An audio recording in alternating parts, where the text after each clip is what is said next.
नमस्कार दोस्त, अगर आप सब यह वीडियो पसंद आए तो हमारे YouTube चैनल को सब्सक्राइब जरूर करें। नेक्स्ट पार्ट के लिए कमेंट जरूर करें। अपने दोस्त को भी यह वीडियो जरूर शेयर करें। गौतम बुद्ध का उपदेश था कि जीवन में समस्याएं और कठिनाइयां अनिवार्य हैं, लेकिन उन्हें स्वीकार करके उनसे डरने के बजाय उनका सही तरीके से सामना करना चाहिए।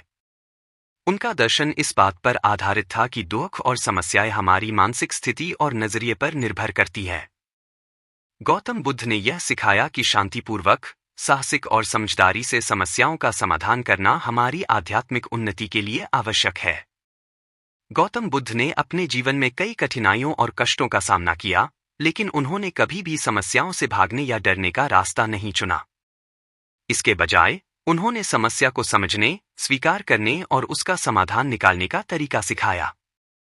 उनके अनुसार सच्चा साहस वह है जब हम अपने भीतर के डर और निराशा को पार करके पूरी जागरूकता और धैर्य से हर परिस्थिति का सामना करते हैं। गौतम बुद्ध के अनुसार दुख की उत्पत्ति और उसका नाश हमारे भीतर है। इसका अर्थ यह है कि जब हम अपने मन और विचारों को नियंत्रित करते हैं और सही मार्ग पर चलते हैं, तो जीवन की समस्याएं स्वतः हल होने लगती हैं। गौतम बुद्ध के कुछ प्रमुख उपदेश। 1. समस्याओं का स्वीकृति। जीवन में दुख और समस्याएं हमेशा रहेंगी, लेकिन इन्हें स्वीकृत करना और उनसे न डरना चाहिए। 2. धैर्य और शांति। समस्या का सामना शांतिपूर्वक और धैर्य से करें। इस दृष्टिकोण से मानसिक शांति मिलती है और समाधान का मार्ग स्पष्ट होता है। 3. वर्तमान में जीना। गौतम बुद्ध ने हमें वर्तमान में जीने की सलाह दी।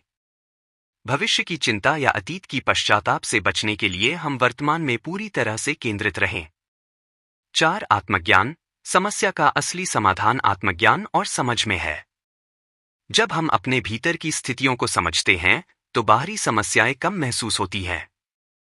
ज्यादा सोचना, ओवरथिंकिंग, एक सामान्य मानसिक समस्या है जो अक्सर तनाव और चिंता का कारण बनती है। इसे नियंत्रित करने के लिए कुछ प्रभावी तरीके हैं। 1. वर्तमान में ध्यान केंद्रित करें। ज्यादा सोचना तब होता है जब हम भविष्य या अतीत के बारे में ज्यादा सोचते हैं। माइंडफुलनेस और ध्यान, मेडिटेशन का अभ्यास करें। इसका अर्थ है पूरी तरह से वर्तमान क्षण में रहना और अपनी सोच को उस क्षण पर केंद्रित करना। इससे मानसिक स्पष्टता और शांति मिलती है। 2. अपने विचारों को पहचानें और चुनौती दें। जब आप महसूस करें कि आप अनावश्यक रूप से सोच रहे हैं, तो अपने विचारों को पहचानें। क्या वे वास्तविक हैं? क्या वे आपको तनाव दे रहे हैं या कुछ सार्थक कर रहे हैं? अगर नहीं, तो उन विचारों को नकारने या उन्हें चुनौती देने की कोशिश करें। 3. सक्रिय रूप से कुछ करें। जब आपका मन बेमतलब सोचने में उलझा हो, तो आप अपने ध्यान को किसी गतिविधि में लगा सकते हैं, जैसे व्यायाम, योग, पढ़ाई, संगीत सुनना या अपनी पसंदीदा किसी हॉबी में व्यस्त होना। व्यस्तता मानसिक ऊर्जा को सकारात्मक दिशा में मोड़ने का एक तरीका है। 4. अपना ध्यान अपनी सांसों पर केंद्रित करें। गहरी और धीमी श्वास लेने की प्रक्रिया से मानसिक शांति मिलती है और चिंता कम होती है। आप प्राणायाम या सांसों पर ध्यान केंद्रित करने के अभ्यास से अधिक सोचने से बच सकते हैं। 5. समस्या का समाधान ढूंढें। अगर आप किसी विशेष समस्या पर ज्यादा सोच रहे हैं, तो समस्या को एक कदम में हल करने योग्य हिस्सों में बांटें। यह आपको समस्या से निपटने के लिए स्पष्ट दिशा देता है और सोचने का दबाव कम करता है। 6. सीमित समय निर्धारित करें। कभी कभी आप एक समस्या के बारे में सोचने के लिए अपने लिए एक समय सीमा निर्धारित कर सकते हैं। उदाहरण के लिए, मैं अगले 10 मिनट इस विषय पर सोचूंगा, उसके बाद मैं इसे छोड़ दूंगा। यह मानसिक दबाव को कम करता है और आपको सोचने में नियंत्रण देने में मदद करता है। 7. जर्नल लिखें। आप जो कुछ भी सोच रहे हैं, उसे कागज पर उतारना आपकी चिंताओं को बाहर निकालने का एक अच्छा तरीका हो सकता है। जब आप अपने विचारों को लिखते हैं, तो उन्हें व्यवस्थित करना और नियंत्रण में रखना आसान हो जाता है। 8. स्वस्थ जीवन शैली अपनाएं। स्वस्थ आहार, पर्याप्त नींद और नियमित शारीरिक गतिविधि से मानसिक स्थिति में सुधार होता है। एक स्वस्थ शरीर मानसिक स्पष्टता और शांति को बढ़ावा देता है, जिससे ज्यादा सोचना कम होता है।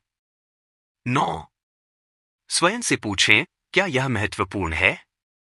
जब आप किसी विशेष चीज के बारे में ज्यादा सोच रहे हों, तो खुद से सवाल करें, क्या यह अब मेरी चिंता करने के लायक है? इससे आप यह समझ पाएंगे कि कई बार हमारी चिंता नासमझी होती है और असल में कोई बड़ी बात नहीं होती। 10. मनोवैज्ञानिक सहायता। अगर ज्यादा सोचना आपकी दिनचर्या का हिस्सा बन चुका है और आप खुद इसे नियंत्रित नहीं कर पा रहे हैं, तो मनोवैज्ञानिक थेरेपिस्ट से सहायता लेना एक अच्छा विकल्प हो सकता है। वे आपको अपने विचारों को नियंत्रित करने के तरीके सिखा सकते हैं। इन तरीकों को अपनाकर आप ज्यादा सोचने की आदत को कम कर सकते हैं और मानसिक शांति प्राप्त कर सकते हैं। गौतम बुद्ध का यह संदेश है कि शक्तिशाली बनने के लिए समस्याओं से नहीं डरना चाहिए, बल्कि उन्हें अपनी प्रगति के अवसर के रूप में देखना चाहिए।